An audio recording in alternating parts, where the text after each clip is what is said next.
بسم اللہ الرحمن الرحیم۔ دو عظیم گناہوں کی وجہ سے قبر میں آگ۔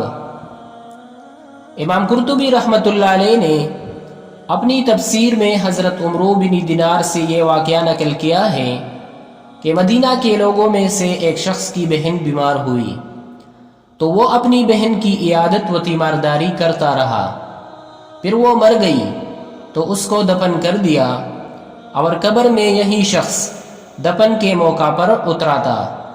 اس کے پاس جیب میں دینار کی ایک تیلی تھی، وہ قبر میں گر گئی تو بعض لوگوں کے تعاون سے قبر کھود کر دیکھا تو قبر میں آگ دہک رہی ہے۔ یہ اپنی ماں کے پاس آیا اور پوچھا کہ میری بہن کا عمل کیسا تھا۔ ماں نے کہا کہ جب وہ مر چکی تو اب عمل پوچھ کر کیا کرو گے؟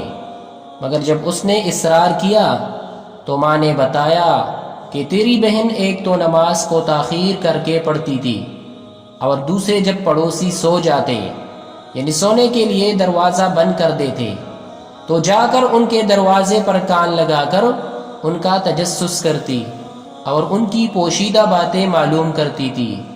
بھائی نے سن کر کہا کہ بس اسی نے اس کو ہلاک کیا ہے۔ بڑی عبرت کا قصہ ہے، اللہ سب کی حفاظت کرے۔